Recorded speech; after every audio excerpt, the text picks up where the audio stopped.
This is Believe in Georgia Dogs podcast on the Believe Podcast Network.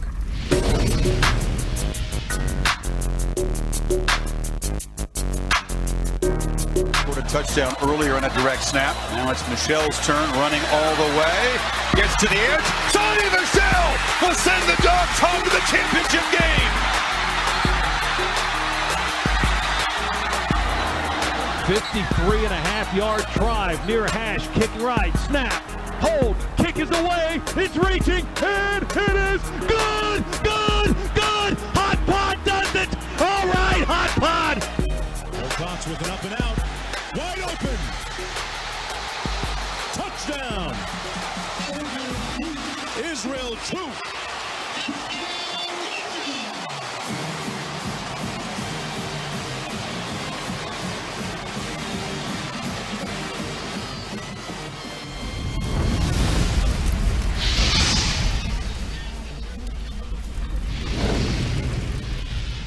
Believe in Georgia Dogs podcast on the Believe Podcast Network, also coming to you from Brinks TV on the YouTube. Joining me as always is my man Israel Troupe. Israel, did you know that it has been exactly 1 year since you and I joined forces to do the Believe in Georgia Dogs podcast? Oh man, it's our official anniversary. That's right. And now we're on TV and we're on YouTube. That's right. Hey man, I think our relationship is progressing. I mean, it's about time for you to pop the question. I'm thinking about it. I got to go pick out a ring. So yeah, we're getting there. So, but yeah, welcome in. It's a show, man. I like the cup too, by the way. We're excited to bring you. This is what is going to be a really exciting weekend for Georgia football. Not one that I was expecting to be an exciting weekend because, you know, I'll be honest with you, in the preseason previews, I didn't think Arkansas, although I knew they were going to be tough, I didn't know they were going to be top 10. So we got that on the table. We'll break down the 62-0, or what we can break down of the 62-0 thrashing of the Vanderbilt Commodores. And of course, we're going to make our picks. Israel, you had another good week in the picks, by the way. I won't tell you what your record is yet. I'll have to surprise you. But you had another good week. I should start listening to you. But if you want our social information, it is scrolling right here beneath us. And you can go on and give us a follow. You can subscribe to the YouTube channel, hit that bell notification, let you know when there's new content posted there. And as always, word of mouth is our best marketing tool. So by all means, speak about it. All right. And talk about it. Tell your friends about it. Let them know this is the place to go. If you want a good and great Georgia Bulldogs show, but we are brought to you by betonline.ag. It's the number one place for all of your betting needs. Israel, I finally hit on a 2-game parlay, which I took Georgia minus 37.5. Wasn't sure if I actually wanted that, but I took probably one of the easiest bets I've ever made in my life, which was Notre Dame +6. And I hit that one pretty easily. So, yeah, I thought I'd tell you about that one. Very nice. So you're 2-0 so far. I am 2-0. I hit my parlay, like I said. But I got bold, right? You know, because I can't just hit a parlay and be done with it, right? I've got to actually be bolder and say, okay, I'm going some other, and so I did. I didn't hit those though, but I did hit the 1-2 parlay. So I had my one win for the weekend and broke even. So that's good, right? That's it. You won and you lost. So I mean, that's pretty good odds right there. Did you take any of the ones that I talked about, or did you go against me? Well, I took Tennessee to cover. We missed that one. I went against. We should have had that one there. I know we should have. If Hooker doesn't go down, we have it. I went against you on Mississippi State. I took Mississippi State. I went against you on Mizzou. me and J-Boy went against you on Mizzou. So that wasn't good. I should have went with the Hogs, man. I felt like that was a sure thing, and I didn't go with it. I should have, because deep down in my gut, I knew it was going to happen. So Head to the website, use a mobile device, sign up today, receive your 50% welcome bonus on your first deposit. Don't forget to use the promo code BELIEVE, that's BLEAV, to receive your bonus from football, basketball, boxing, right to your favorite Vegas casino games, blackjack for me. Don't wait to take the advantage of all of the amazing offers available for the 2021 season. BetOnline is the fastest and easiest way to bet all of your favorite sports. BetOnline, it's where the game starts. All right, let's get into it. Let's get into it.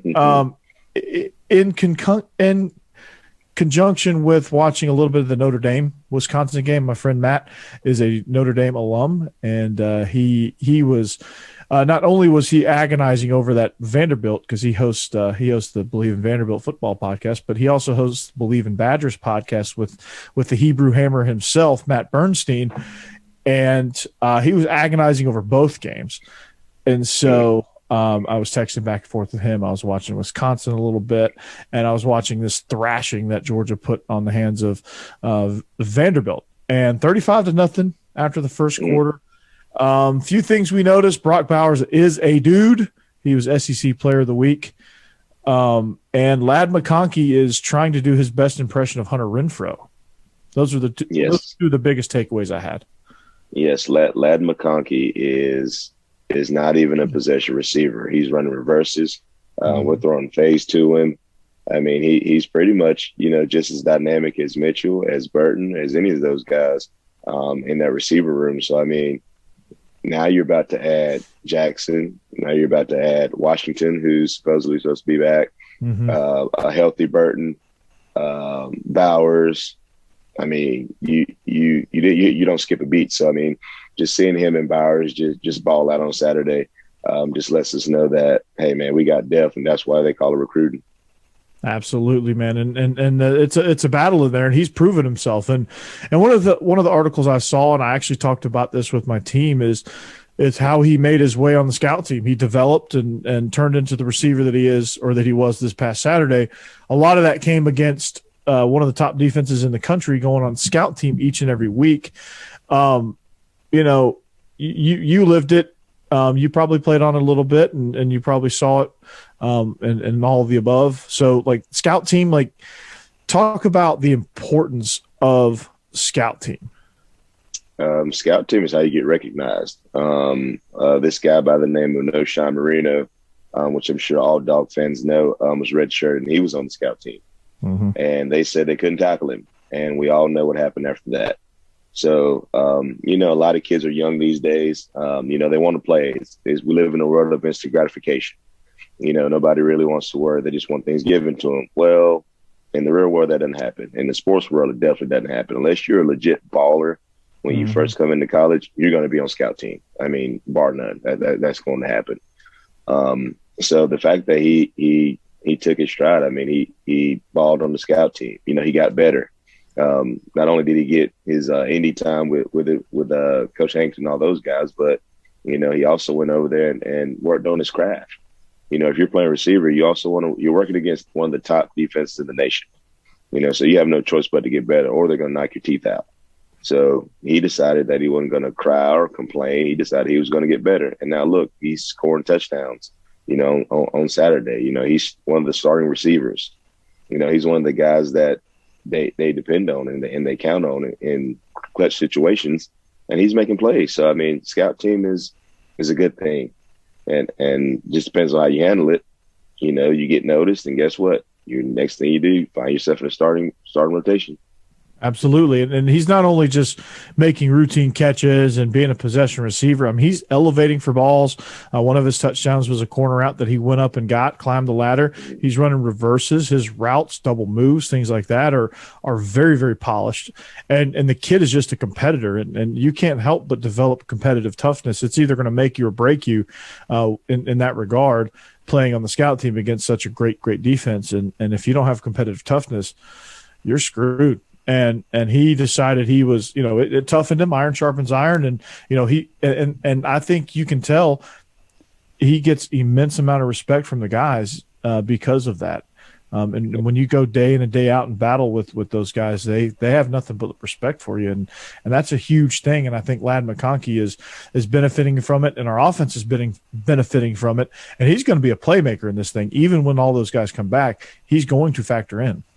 Exactly, because at the end of the day, we can talk about all this. He did this and that, but at the end of the day, the coaches trust him. The coaches trust him to go out and do a job. The coaches trust him to go out there and make a catch. I mean, do you really think that, the offensive coordinator would call a reverse to a kid that he didn't trust with the ball in his hand? Do you really think a coach would call a corner route against man coverage to a kid that he didn't trust to go up and get the football? Mm-mm. No, that's not going to happen. And he's earned that. He's earned that right. He's earned that respect. And then, he's very Hunter Renfro-like. Reminds me a lot of my boy Michael Bennett, yes. Chris Durham, the guys who I played for. So, it's a beautiful thing to see, a kid that young, go out there and just ball. He doesn't complain. He went out there on the scout team, took his lumps. Next thing you know, he's playing on Saturday. His name is being announced, with the starting lineup. He earned it. Exactly. He earned it. So you can complain about being on scout team, or you can go out there and ball and show coaches you can play on the big stage, whether it's Friday night, whether it's Saturday night, or whether it's Sunday night. Mm-hmm. Absolutely. And I told my kids about that a couple of days ago. We had we have a short team meeting before every practice. We co-op with a school that's downtown Nashville. That's an academic magnet school. They have every sport except football. So they co-op with us, and their kids play football for us, and then they play all their other sports for that school. And so while we're waiting on them, we usually have a meeting, and we usually lift with the guys that are at our school, and do some things while we wait on those other kids to get there, because they don't get there until after 3:00. In our school, we have about an hour before those guys even get there that we have to kill. So we do things like meetings, working out, team meetings and stuff like that. So I was sharing this story with them, and it really just kind of stood out to me because, I think it was, obviously it was relevant because, our kids and, a lot of high school kids, and you probably deal with this too. A lot of kids think scout team is punishment. Like, oh, I'm not JV. I'm not supposed to be on the scout team. And that couldn't be further from the truth. Yeah. I tell my kids all the time, look at the person that's playing in front of you and ask yourself, are you better than them? If the answer is no, that's why you're playing JV and you're on a scout team. I'm very blunt and very upfront with my guys. And then, and that's one thing, I learned from all the coaches I've been around. If you're upfront and honest with players, they tend to respond a little bit differently. So I bet you when Lad first got there, they were like, hey, man, look, we got Pickens, we got Burton, we got all these guys coming in, get in where you fit. And he was like, yes, sir. Went out there and balled. Next thing you know, he's scoring touchdowns. Scoring multiple touchdowns. And another guy that's doing that is Brock Bowers, man. SEC Freshman of the Week. Scored it's awesome that it blows my mind that a tight end scores on a jet sweep.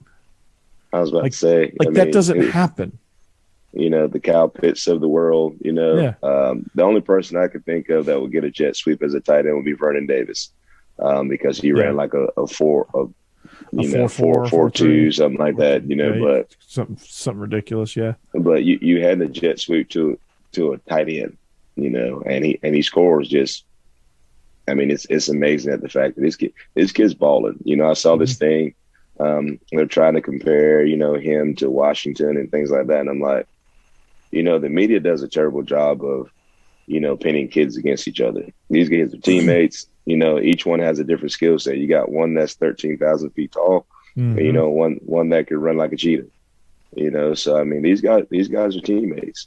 Yeah. One's not better than the other one, just brings a different skill set than the other one. So to see that, and the fact that if everything goes right, we get Washington back. That just add a different element to what you want to do. Now you're legit 2 tight end sets now, 3 tight end sets if you add Fitzpatrick to it. Yeah, you can get Fitzpatrick on the edge, and then you put Washington out wide, put Bowers in the slot, and then throw Burton or Arian Smith or whoever solo on the other side, and you got a nice little 3-by-1 set that you can run it out of because you have a tight end. You can You can throw a jump ball, or you can attack the middle of the field with Bowers, and it's you got all the things in the world that you want to do there. So, man, it's crazy. So now the tempo that we use after first downs, you don't have to change personnel, so teams can't sub. No. So, of course, what you have in 3 tight ends in the game, they're going to bring in a bigger package to kind of defend it. Well, guess what? Now you spread them out. They can't sub. Yeah, you don't sub, they can't sub. Now your tempo has just got that much faster. Darnell's an NBA player out there playing football. He runs like an NBA player, jumps like an NBA player, looks like an NBA player. That's scary. Brock runs like a wide receiver. Brock runs like Travis Kelce. I'm not saying he's Travis Kelce. That's pretty lofty, but he runs like that. He reminds me a lot of TJ. He reminds me a lot of TJ Hawkinson. Yeah, he's just a freshman, which means he can look like Travis Kelce real soon. Yeah, I mean, it won't be long if he keeps this up. He's on that pace where he's going to be, up there in that echelon of the Travis Kelce, George Kittle, TJ Hawkinson, Darren Waller type mold of NFL tight ends. So I'm excited about the weapons that we have, the weapons that we're hopefully going to have available, even if it's limited. I think a limited Darnell Washington is better than no Darnell Washington. It gives us another threat and gives Arkansas something to have to defend. And speaking of defending, somebody that's making their presence felt, somebody who got a lot of playing time due to just the fact that Vanderbilt was getting their ass kicked, was Jalen Carter. He benefited from that. He got a lot of playing time. He was somebody that was just a problem for Vanderbilt. Yes. The fact that he almost decapitated the running back. That was just the way that he sheds blocks and stays low while he's doing it. He's learning from one of the best in Jordan. So, just the way he goes about his business. I love it. We got to get the. I know we're mainly 3-down team out of our base set, but you get both of them on the field at the same time. You want whatever side he's on, you're not running to it. I can tell you that right now. Yeah, and he's a lot. And as scary as it is he's a lot quicker than Jordan Davis, and he's not much smaller. No, not much smaller. So you don't lose anything by taking Jordan out. You don't. He gives you just as much production, and he gives you a little bit more in the pass rush game too. So, you get tempo teams that have to contend with Jalen Carter. That ain't much better. Like teams are like, we got Jordan Davis off the field. Oh crap! Wrong. Jalen Carter will rip my head off. So, just overall, not really much you can get from that game. It's just total domination the whole way. Vandy's offensive line couldn't do anything. It didn't matter who the quarterback was, although I think Mike Wright was able to have some semblance of moving the ball more so than Ken Seals. I think he's a better fit for that Vandy offense than Ken Seals, unfortunately. Unfortunately for Ken Seals, I should say. But, Georgia's offensive line had their way. Really Georgia could do whatever they wanted to in this game. They could name the number. It was just kind of like a scrimmage for them. So not much else you can take away from this game. We came out relatively unscathed, uninjured, maybe some bumps and bruises, but nothing serious. We come out, we come into this week gaining a couple people. Tyke Smith also is on board. So anything else jump out or – I think for me, it's one of those games to where you see exactly what kind of team Georgia has this year. This is a game where obviously we had in the bag no matter what day we played them, what time we played them, it was going to be a Georgia win. But the fashion in which we won it, it was surprising to me. The fact that, we were up 35-0, in the first quarter and we didn't stop. Right. That's one of those things that, just kind of happens, as we go along. But just seeing us keep the pedal on, not make very many mistakes, just showed us that we're slowly but surely becoming a more complete team. And I think this week is going to show us just how complete of a team we are. Yeah, absolutely. And a lot of it, they they spent time, Kirby and the strength staff and the coaches, they spent time planning, team building exercises, things that got guys together that normally wouldn't get together much during the grind of a season. They did a lot of that. They put a focus on relationships and things, because that was one of the things that they said was off about the 2020 season. These guys, because of COVID and, the weird layout, they didn't really know each other that well, and they couldn't trust, you can't fully trust somebody if you don't really know them. I don't care who you are. I don't care if I don't care if you're practicing together every day. You're not, when you have 120 people out there, you're not going to know everybody. You may know their name. You may not even know that really, but you definitely don't know anything about them. So it was good to see. And you could tell these guys are a lot closer knit. Oh yeah, no doubt. Now this Saturday, we're going to see just how close they really are. Yeah. Let's jump into it. It's Hogs and Dawgs, man. We're gonna jump right into this preview. It's going to be. I always describe this as a cold tub game, right? It's going to be a cold tub game where they're going to get in the cold tub right after, and get rid of that soreness, because it's going to be a physical slugfest. All right. Mm-hmm. Arkansas, man, you watch them play. It's impressive. You watch them jump out to a 17-0 commanding lead on Texas A&M, and just really kept A&M out of that game. And I mean, the score was, it was only a 10-point game. So you look at the score and say, okay, it wasn't that bad. But if you really watch the game, Arkansas had control the whole way. Arkansas was never going to lose that game. They had control. They were physically pounding Texas A&M the whole time, and A&M had no answers, none. Spiller is a special dude, and he made his plays, but it's the equivalent of like how they used to choke out the Lakers right after Shaq left, and it was just Kobe and a bunch of random dudes. Like, they would choke out everybody else and just let Kobe do his thing, and they'd beat the Lakers by 20 every night. Mm-hmm. That's kind of how they played A&M. They choked out everybody else.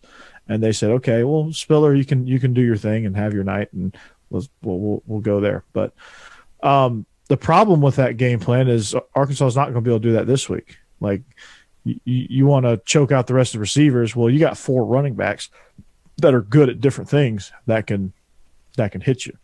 So, exactly. If you're Arkansas defensively, what is your main concern? Like, what is your hierarchy of trying to stop this Georgia team? Be prepared for tempo. Be prepared for personnel changes. Find out where McConkey is. Find out where Bowers is. I got to find out where the playmakers are. I think we got to do a really good job of using Cook this week. For me, the linebackers are their strength. Just from watching them, they have really good defensive line, but the linebackers kind of make them go. For me, I would put a linebacker against Cook, especially in some empty sets, things like that. Try to get him the ball in space. So if I'm Coach Odom, I'm trying to figure out where are my playmakers. Where's the weak point on the offensive line? Which one can I play with? They did a good job. Number 55, if I'm not mistaken, from Arkansas, because I watched that entire game. He did a good job of attacking their left tackle all night. I think that's left bumper tackle pool. was their. Yeah, the left tackle was Texas A&M's weak point. So they did a good job of matching him against them all night long. That's who he had to block. And eventually, when things about around the first quarter, he started getting to the quarterback a little bit. So of course that's going to mess with your lineman's psyche. Mm-hmm. So he was a problem all night for them. They did a good job of dropping 8, rushing 3 and dropping 8. And for us, we got to find zones. We got to figure out, what they do well. When are they going to drop 8? When are they going to blitz? Things like that. So it's going to be a good chess match between, two seasoned coordinators offensively and defensively. Yes, no doubt. I mean, you got to figure out communication is going to be key up front. I mean, you got to have this offensive line that's got to finally gel. I mean, Clemson was great, but you knew they're going to be aggressive. You knew they were coming. You knew what you had. With Arkansas, they do a little bit better job, I think, disguising it and kind of switching up, whether they bring the house or drop the house. And so up front, you've got to be able to communicate that, because you can't assume based on one look that they're not coming and vice versa.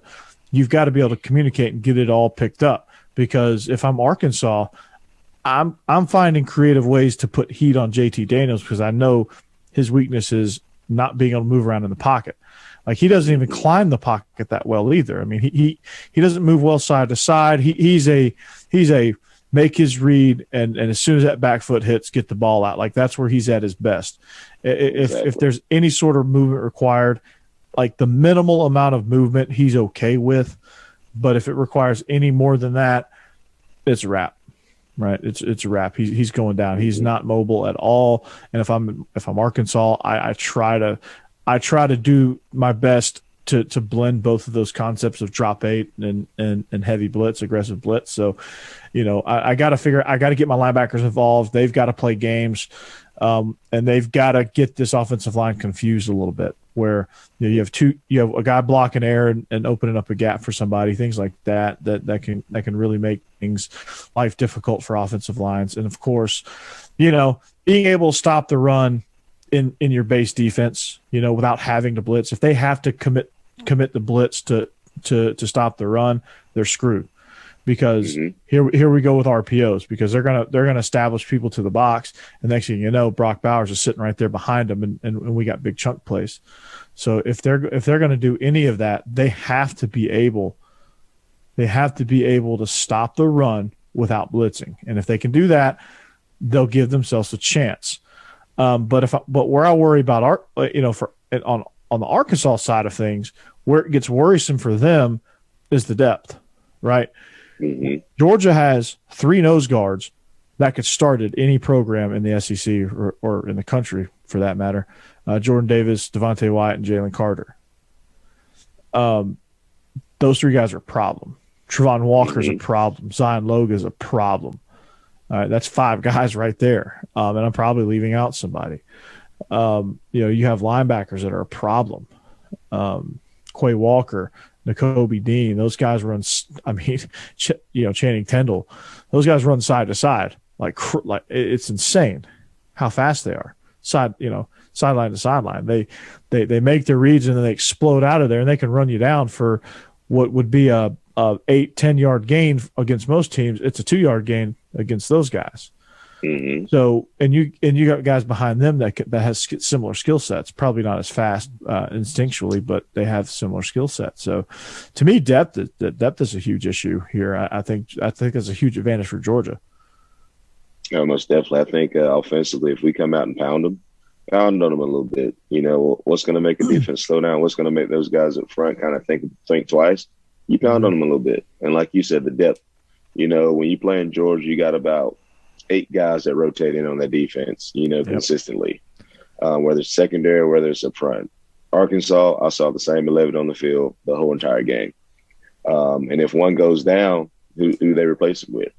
I'm pretty sure they have guys that come in, that rotate, but throughout that whole entire game, you got guys playing, 50, 60 snaps, the whole entire game. So I think tempo, we do a good job of tempoing, right after first downs. Which I think is very good. Daniels does a good job of pre-snap reading beforehand, which like to do what you just said, as far as getting pressure on him, if he pre-snap reads you and gets it right, you're dead in the water. Yep. So like you say, they're going to have to discuss some things, their blitzes and their zone coverages and their man coverages and things like that.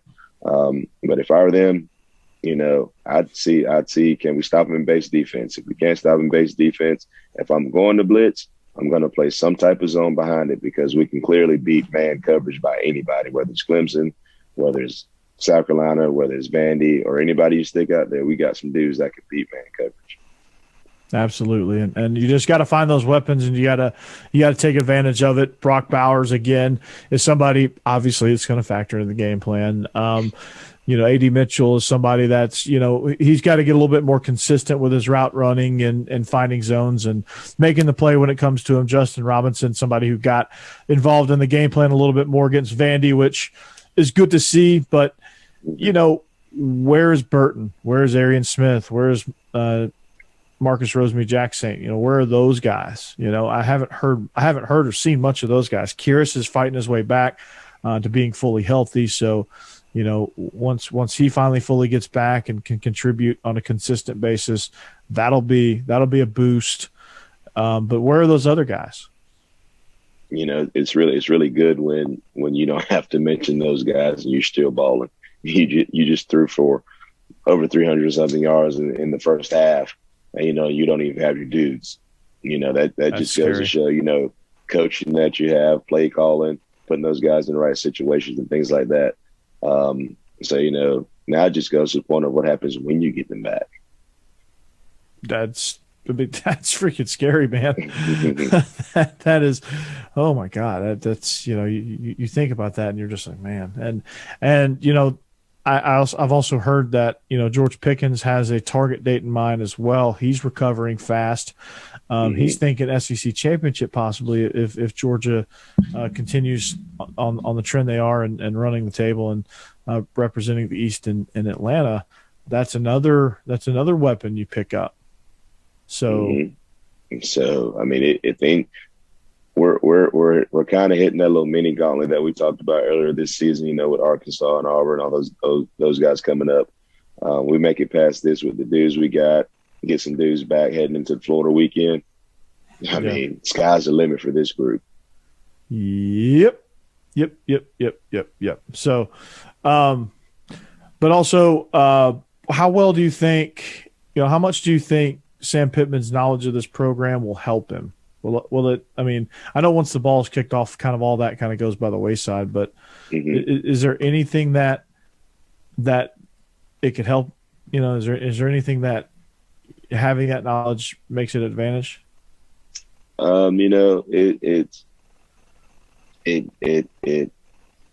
I don't know. Simply because he's got his own team to worry about now. I think the fact that he's going to tell them little tidbits. They ain't going to give up. They're going to play hard. They're going to hit you in the teeth. You're probably going to be picking up some teeth after the game.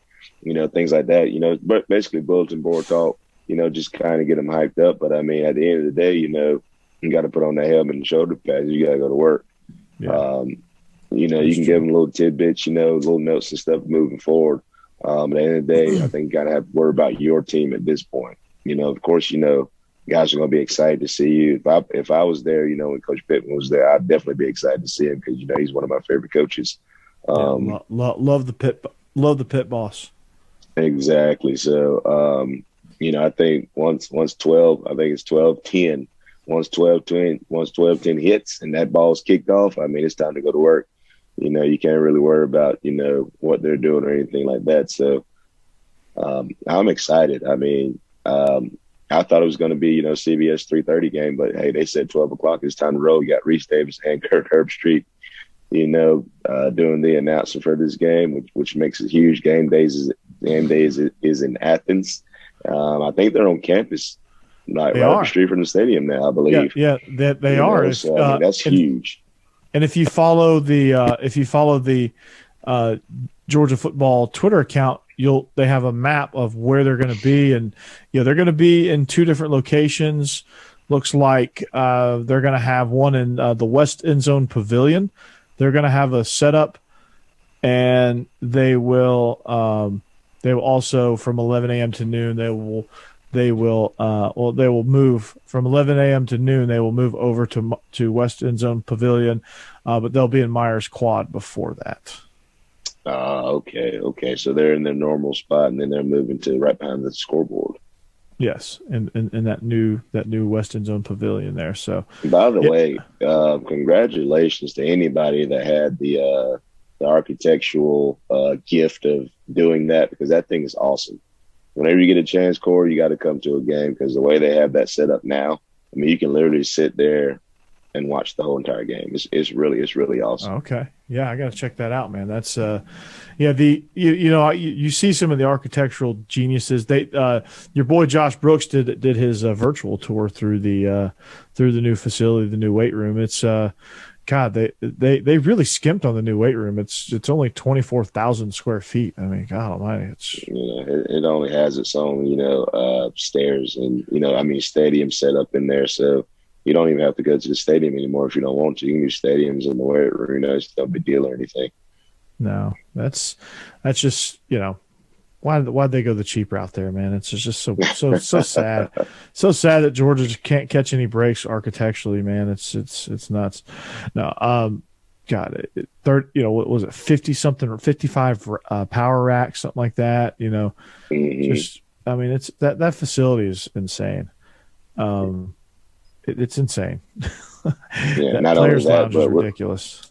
Exactly. And we talk about George Pickens coming back for the SEC championship game, but understand this: Ron Corson designed the whole entire training facility. Mm-hmm. So I don't think he really had a choice but to be back, sooner than expected. So, they're doing some great things, and why not, put on a show this weekend in Sanford Stadium, 12 o'clock.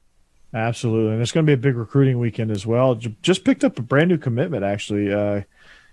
Kane Lee. I guess I'm saying that right. I'm not real sure. I hope I am. From Cedar Grove, 4-star corner. He's 5'11", 160. Just big time commitment yesterday. It was great, man. Great to see. He chose Georgia over Ohio State. I guess the kid quitting in the middle of the game probably made him think a little further about going to the Buckeyes. So, man, how do you quit in the middle of that? We'll talk about that later. But that's just glad bad to see culture. him. And he has a video. It's a very clean play. Kid playing hard. Speaking of picking up teeth, pretty sure the guy that he hit in the video that I saw is picking up his teeth off the ground. Big physical corner. Don't let the 5'11", 160 fool you. Now he's coming downhill. He's a real deal. And, Cedar Grove has always pumped out top-notch athletes. Hazelwood's now the star receiver at Oklahoma, just to name another one. So we're lucky to have him. Looking forward to seeing him ball out. I'm excited, man. Anytime you get these, physical corners, that's the name of the game. If you get a really good physical corner, it makes it tough. I mean, that's what Keely Ringo is. That's somebody, again, that I wanted to highlight as a big time. Like, he's probably going to draw coverage a lot on Treylon Burks, and that's going to be a problem for Burks because Keely Ringo has been suffocating receivers in every single game. He hadn't given up much. He's had a few pass interference penalties called against him, but when you're aggressive, that's going to happen. Exactly, all the time. It's kind of like hammering Brett Favre for throwing interceptions. He takes chances, so he's going to throw a few picks, right? So it's just it is what it is. But the dude has been nothing short of amazing. So happy to see Keely Ringo becoming the premier guy. I figured he probably would be. But just to see it actually happening is actually pretty good. And Tyke Smith comes in, gives us a little bit more depth at the star position. Him coming back on that defense can't be understated for sure. But any updates? Get to do kind of a little bit more of what you want to do, and we get pulled back this game too as well, don't we? Yes, we do. We get pulled back. You get Smith back. I mean, you just added two guys to your secondary that, now it's time to go play ball. From watching the game last week, this game is going to be a tempo game. We all know how Kendall Browse is. Kendall Browse is one of the bright young minds of college football. He is a tempo guy. He's going to try to tempo us to death. Now, with that being said, here's the point that, I was talking to one of our teachers today. He was asking me about the spread of the game. I said, if Jefferson plays, take whatever they said the spread's going to be, whatever. If he doesn't play, you better up it because it's going to get real ugly for that other quarterback. If Jefferson plays, it's going to be, it's going to be 4 quarters if Jefferson plays, in my opinion. I think it's going to come down, probably about 8 minutes to go. We kind of take over, win by about 14, maybe even more, just depending on how it goes. If Jefferson plays, if Jefferson doesn't play, it's going to get real ugly. We're going to see Stetson in the third quarter. Yeah, because that defense is going to get tired of being on the field with Arkansas. Next thing you know, it's going to be bombs over Athens because we're throwing it left and right, we're running left and right, and Coach Pittman, I love you, but it's going to be a long afternoon for you. Absolutely. Yes. So, well, it's going to be a big recruiting weekend. There's a bunch of high-profile guys, but some guy named Bear Alexander. He transferred. He committed the other day. He did. He did, and he transferred to IMG actually too. Ooh, that's big time. I think he's about to have a good time in Athens this weekend. It's a 12 o'clock game. He's about to have a great time. He is. I think he's starting to rethink his Texas A&M lean. Never really. I don't think he really ever committed to A&M, but it was, he was going to commit. Yeah, he was going to commit to A&M, but I think he's rethinking that now. He's going to watch these defensive linemen and go, yeah, I should probably go to Georgia. Yeah. I can play. I can be physical. I can play like right now instead of having to quote unquote prove myself to Jimbo Fisher. Yeah, I'm going where I can compete and play, baby. I'm going to a bright young staff that's full of energy, and not some crotchety old coach like Jimbo Fisher. Yeah, whose hats are still too small for his head. Yeah, I don't get that. He's trying to go for the Mickey Andrews look, and it's just not working for him. He looks freaking goofy. And his glasses on the end of his nose makes him look about 80 years old. When I start wearing readers, I'm telling you, I'm going to hand the keys to somebody else. I can't do that. Can't do it. I can't be on the sideline wearing readers. Come on now. You might as well just wear shorts at that point, too. Exactly. You might as well just be wearing shorts. Shorts and one of your workout tees as well. Like you just got to go full like casual. So, but yeah, so you want to get into our picks? Let's do it. What we got? Okay, so here's how you did last week. You went 5-3. I went 3-5. We both hit on Notre Dame, which that's a no-brainer. You took BC, I took Mizzou, which means you won. I did not. You took LSU, I took Mississippi State. We all know how that went. We both took the Hogs. We both took Clemson and took a big fat L on that one. Man. We both took UCLA. We both hit on that. We both missed on Tennessee, and we both missed on South Carolina. What was the end of that set? What was the score of the South Carolina game? It was 16. Kentucky won 16-10. Because we couldn't get it anymore. Like went out at some point. I don't know what happened. I guess it was an airing issue. I mean, I couldn't watch the game. You didn't miss much. You didn't miss much. It was not bad, not good. It was kind of like I think Eddie Gran came back and coached that game. So the Wildcats are 4-0, baby. They are 4-0. They've found some way to win. All right, so let's start with our game. Arkansas at Georgia. Georgia favored by 18.5 at the moment. It's all going to depend on KJ Jefferson. Until Georgia doesn't cover, and I'm not counting South Carolina and the backdoor non-covered there. They've covered most of their games when they've had huge spreads. So until they consistently not cover, I'm picking Georgia to cover here. Regardless of who the quarterback is for Arkansas, I just think they're going to overwhelm them. What do you think? I'm picking them to cover as well, simply because I think Georgia has a point to prove. Not to anybody else, not to me, you, or the fan base. I think they have something to prove to themselves. We've taken care of, Clemson already. Now can we do it again? If we can do it again, now we're cooking, because at the end of the day, you still got, in my opinion, you still have to beat Bama, to get to the national championship. So if we can take care of this, we took care of Clemson already. We knocked them off. They're still reeling off of that whooping that we put on them. Now we take care of we take care of a more physical team than Clemson, in my opinion. We take care of an offense that is way better than Clemson's, and we win in good fashion. I mean, hey, sky's the limit with this group. Absolutely. We get a blowout here that you never know what's going to happen.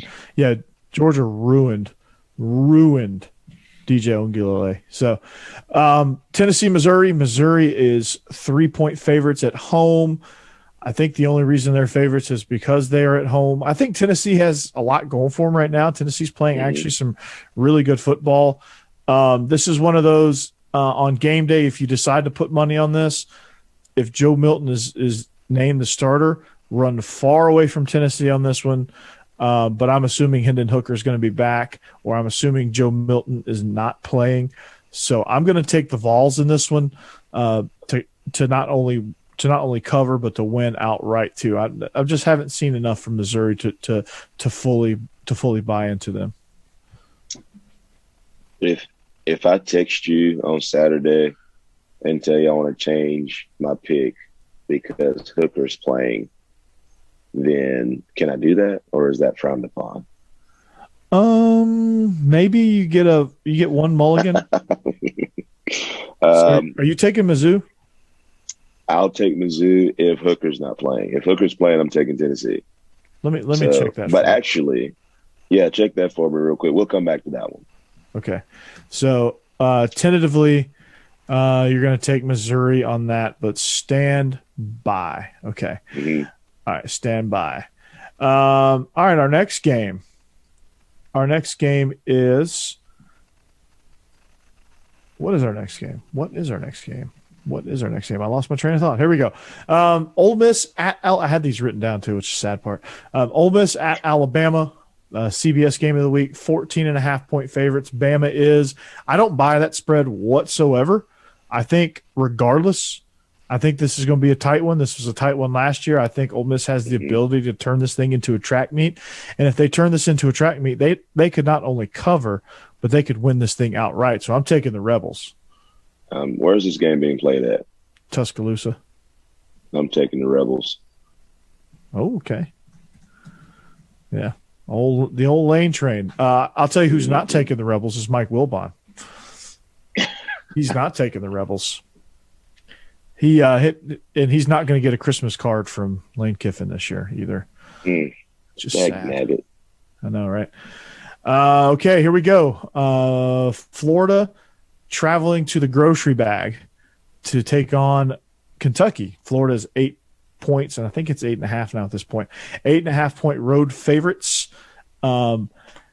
To me, I'm not buying Kentucky at this moment. They're just having so many turnover issues. They have so much potential. They have weapons all over the place, but they just aren't taking advantage of them. They're not taking care of the football. Leon Combs seems like he's in over his head, can't figure out what he wants to do, can't figure out how to manage this 20-hour a week rule. So until he figures that out, I'm not buying the Wildcats. I'm going to take Florida here. I'm taking Florida simply because looking at what we did against South Carolina and looking at the fact that Kentucky only put up 16 points against them kind of worries me a little bit. Mm-hmm. So I'm going with the Gators in this one, in the grocery bag. Yep. The Kroger bag, the giant Kroger bag. They will punch their way out. All right, Mississippi State at A&M. This one's a tough one. A&M is at Kyle Field, so that's good for them. They're 7-point favorites. Mississippi State has a tendency to play this thing close, but based on last week, I can't trust them. So I'm going to take A&M. I'm going to take A&M. I think Texas A&M's defense to keep it relatively close, just so that A&M will figure it out offensively. Because after watching Mississippi State on defense, I don't think that they can hold Texas A&M kind of like Arkansas did last week. So I'm taking A&M at home with the 12th man. That's a very, very good pick. All right. If I told you 2 weeks ago that Vandy would be favored by 14.5 in any game on their schedule, how would you react? Are they playing us? They're playing us. As in Monroe. Because we're about the only team they can beat right now. They're playing us, as in the University of South Alabama. No, they're playing UConn. They're favored to beat UConn by 14.5. I'm not buying it. Do you know how bad UConn is? I know how bad UConn is. I know exactly how bad Vandy is as well. So UConn could travel down here and play Brentwood Academy and probably lose. UConn is epically bad. This is the only time I will ever take Vandy to cover anything. I'm going to take the Commodores here. where's this game played at? In Tennessee? Yeah. Is it in Nashville? Yeah, it's in Nashville. Is it a day game?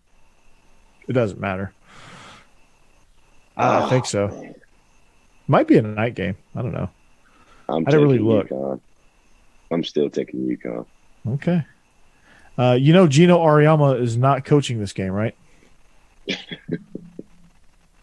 didn't get Jim Calhoun to coach this team. So just keep that in mind. All right. Here's an even more difficult game to pick. Auburn traveling to Baton Rouge to take on LSU. 3.5-point favorites. LSU is, I guess, because it's Saturday night in Death Valley. That's probably the only reason they're favorites. What a weird matchup because both teams are in a very weird place. LSU just, I don't know what's going on with them. There's a lot of turmoil there off the field. At some point, it's got to break it. Ed Orgeron, I don't know what's going on with this group. They're a roller coaster. Auburn can't figure out their quarterback situation. They're probably not as good as we thought they were, coming off those 2 60-point games and a good showing at Penn State. Maybe Penn State's not as good as we thought. I don't know what to make of this. But Bo Nix on the road is something I do not trust. And TJ Finley, I'm not sure I'm ready to trust that yet either, even though I think he's a slightly better option and a more consistent option than Bo Nix is. So either way you slice it and dice it, I'm going to take LSU. I'm taking LSU from the simple fact that they fired my man, Coach Williams, after game number 4. And from everything that I've gathered, it wasn't warranted. So I'm taking LSU from the simple fact of that was very, very rude thing to do. We'll have to have story time later. Okay. I think we're going to both pick South Carolina here, but Troy is at South Carolina. South Carolina 7-point favorites. I think we're both taking South Carolina here. I think they've shown an ability to play hard, to play tough. So I think. What's Troy's record? I know Chip Lindsey's probably got them rolling right now. What's their record? Do we know? We don't, but I will look them up. Troy football. Let's see what they've done here. Okay. They have they beat Southern, not Georgia Southern University, 55-3. They lost to Liberty 21-13. They beat the Mustard Buzzards 21-9. They lost to ULM. And then they play South Carolina. What was the ULM score? 29-16. I'm taking Troy. Okay.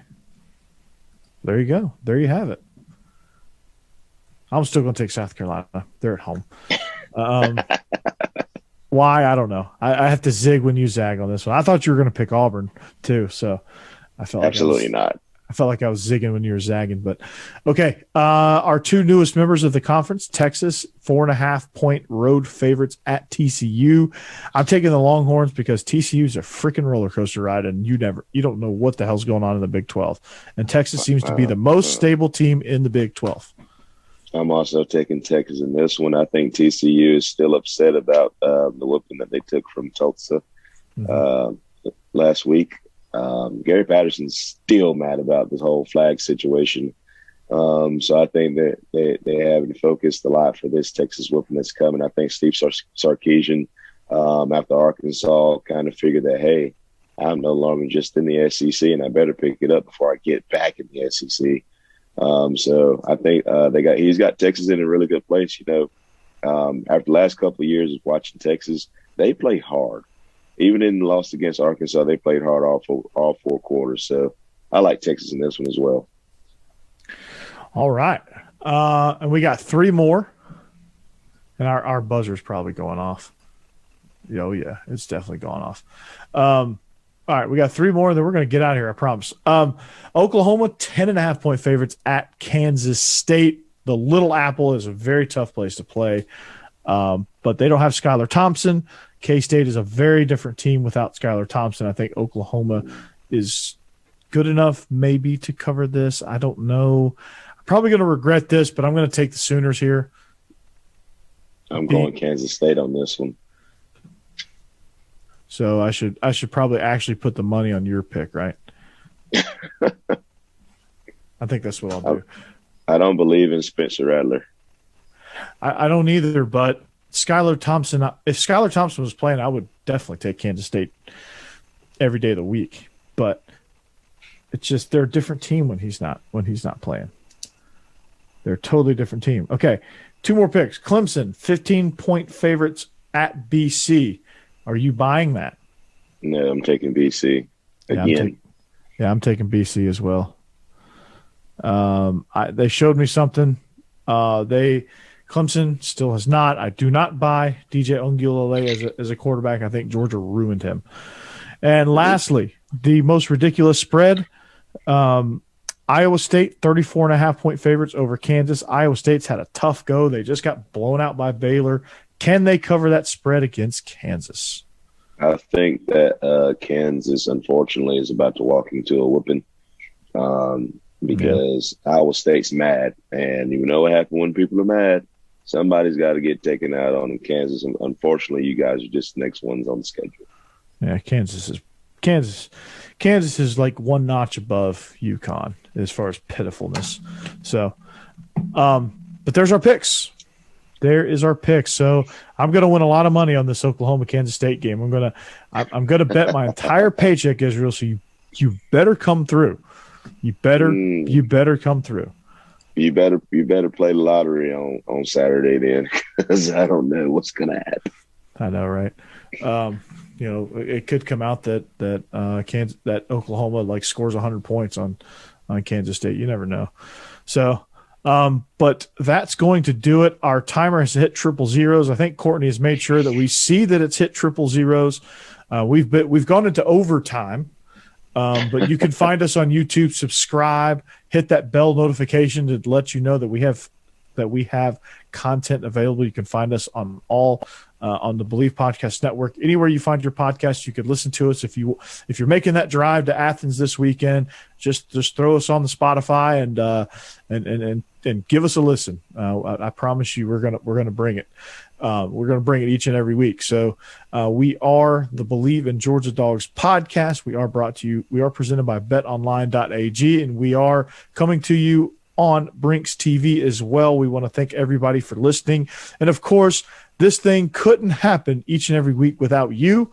So spread the good word and check us out. Join the ride here. It's been a year with Israel and I. So and it's only going to get better and better and better. And you never know. I might pop the question. So here we go. Yeah, you get excited, right? So here we go. But that's going to do it for this. Have a great Friday. Have an even better weekend. And of course, if you're going to Athens, be safe, enjoy the game, and of course, as always, go Dogs. This is the Believe in Georgia Dogs podcast on the Believe Podcast Network.